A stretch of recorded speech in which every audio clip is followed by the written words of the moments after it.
Hello, and thanks for taking the time to join this webinar, hosted by Livingstone, the world's leading provider of software asset management services.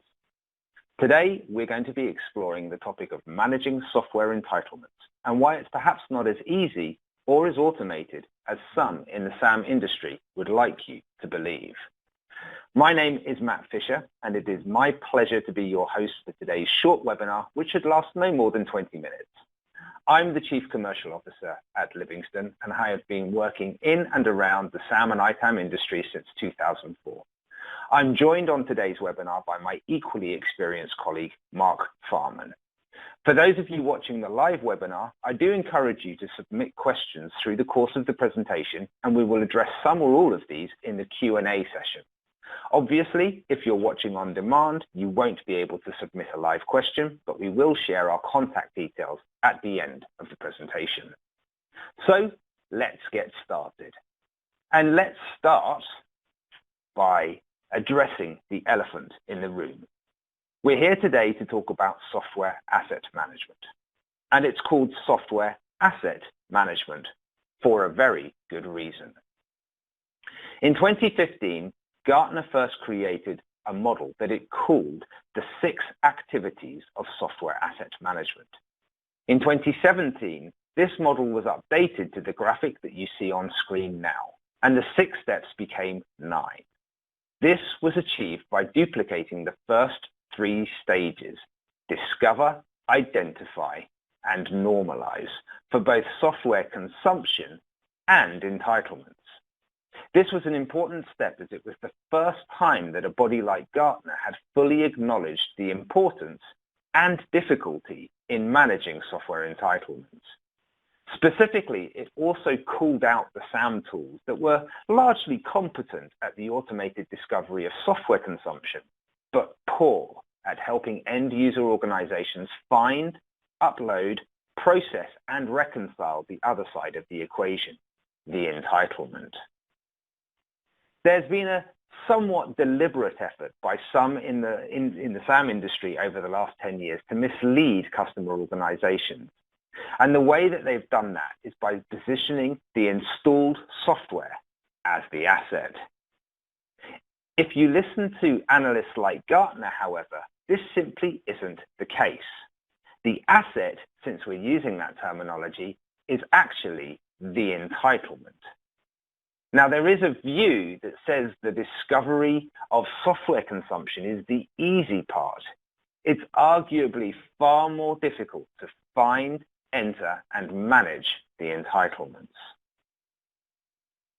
And this is why, despite the lofty claims of many of the SAM tools, a large number of SAM projects fail to deliver an accurate, effective license position, which is the bedrock of any successful SAM project that's trying to deliver cost or risk reductions.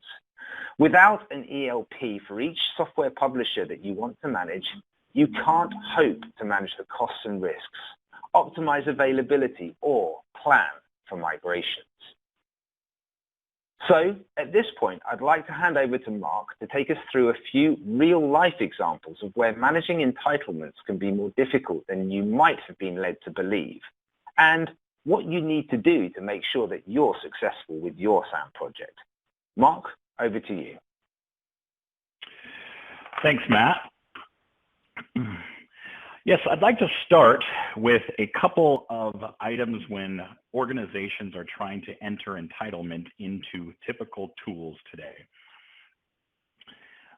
That typically starts with the actual gathering of a publisher statement. So the individuals go out and they ask a publisher for a statement. This could be a Microsoft license statement. It could be an IBM Passport Advantage.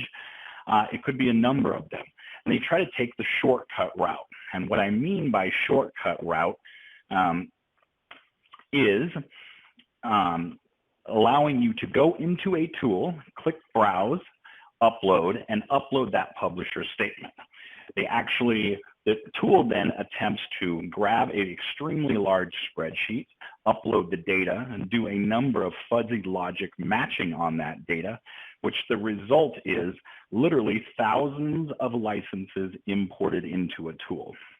Now, this gets some relevant data, but along with that, you might get 237 copies of Microsoft Project 2002. You might get very, very old contracts that were ended in the 90s. A lot of different variants to this information gets uploaded through the shortcut method, which is a publisher statement directly into a tool. So along with this thousands of information and the old contracts, really the result of this, the tool becomes really unusable, or you lose confidence in the data, and therefore that particular method of moving that information into the tool is often not used, or is quickly abandoned. Now moving on, now that you've tried to use the shortcut method with no success, uploading that information directly into a tool, you can start with saying, I'm going to back out of that, delete that information, and I'm going to start again, and I'm going to try to do it on my own. So now you typically move into a realm of, I'm going to look at the network drive or the licensing drive, one location where the organization has been saving entitlements for many years. And this could be PDFs, it could be images, it could be messages, anything to do with licensing is put in one location, and that's where you start. So you begin by opening up a PDF and start reading through the entitlement. Now, there's very specific things here. It's very easy if you grab 50 copies of Adobe Acrobat DC Professional, type that in, you can move on. The difficulty comes when you look at things like grandfathered rights or sub-agreements or anything with, might not even have the current organization's name on the contract because it was a result of a merger or an acquisition. So at that point, now comes the enjoyable task of matching what the entitlement actually says to what SKU it might be inside a tool. And not even all, as you're working through that whole process, you're also trying to figure out if the North American license can actually even work in Brazil, for instance. So the geographical restrictions are often very difficult and hard to decipher. So certainly those are pretty simple examples of some entitlements you're trying to get within a tool or a platform. And as you come across more difficult publishers such as IBM's or Oracle, you're often faced with very large contract documents outlining specific clauses, specific amendments, nuances to each one of those particular scenarios. And now you really have to know all of the legal T's and C's of that contract to be able to interpret it to get that proper data in the proper place within a tool.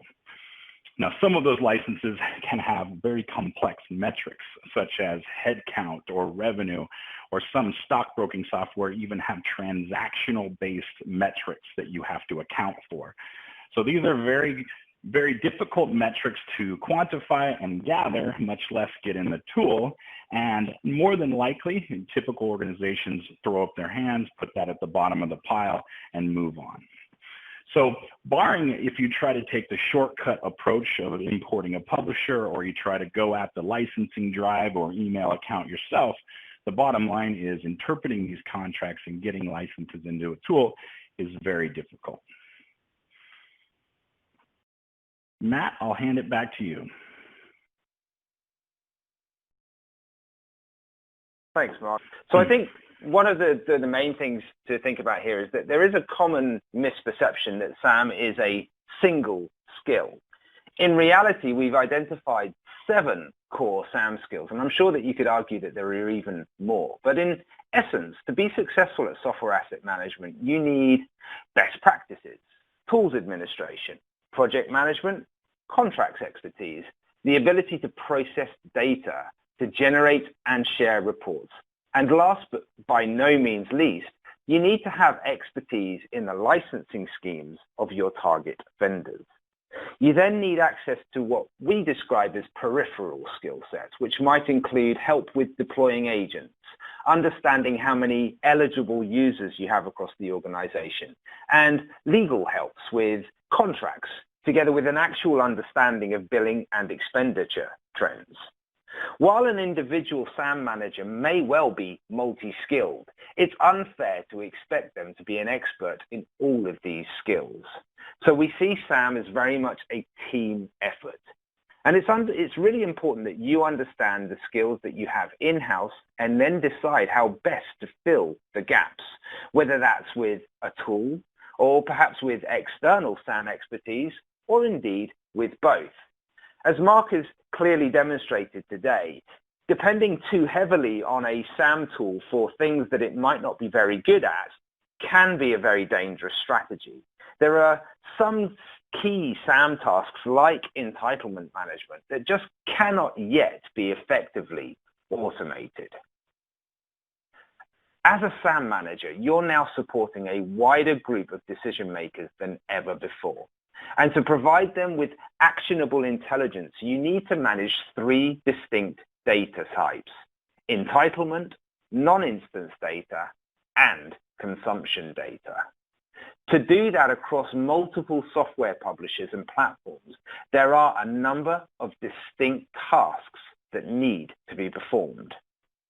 You need to ask yourself if you are ready and capable of performing all of these actions yourself. Do you have the internal resources that you can rely on? Are you expecting to automate some or all of these tasks?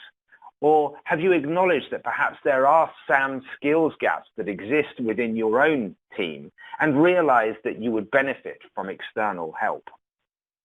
You then need to think about how are you going to share this actionable intelligence with those multiple stakeholders. Now, today you have a number of options that are available to you. Most SAM tools do indeed have some form of reporting capability if you're comfortable that the data is accurate.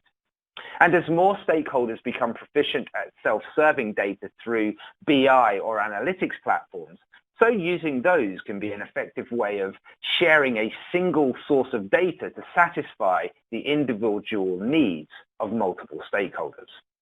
Or finally, one of the options that we would present is the ability to use a reporting platform such as Livingstone Lucy, which is populated and managed by our team of global SAM specialists who work with your internal resources to complement the skills you have, to fill the gaps that where you have skills missing, and present information to senior stakeholders that is both accurate and reliable.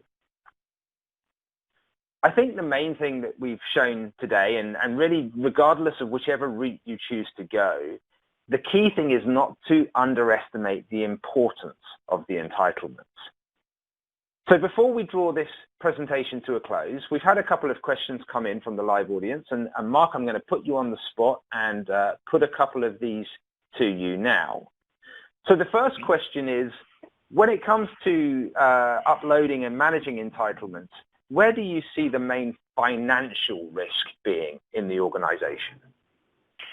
Yes, so the main financial risk that I see when customers are trying to upload entitlement or gather and enter entitlement is specifically around the data center. There's very specific entitlement and clauses that state sometimes not very clearly where virtual machines can be placed or what clusters or co-locations they can be covered by. A lot of this actually trickles over into the cloud as well, but the data center is really where some mistakes in interpretation of entitlement can be very, very costly if they're implemented the wrong way. Thanks, Mark. And the second question that's come in from the live audience is, so, there's a number of SAM tools out there on the market, big, expensive, small, large, whatever. Are some better than others at managing entitlements from different vendors? Yeah, absolutely.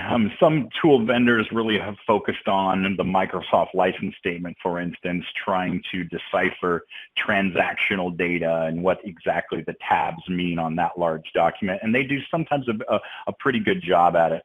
Kind of regardless, though, inevitably, a lot of information that was not intended goes into the tool, and no one really covers them all very well.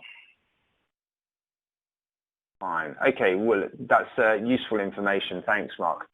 So I think it just remains me to thank you again for taking the time to attend to today's webinar. I hope that despite it being very short, which hopefully makes the information easy to digest, it's been both useful and informative.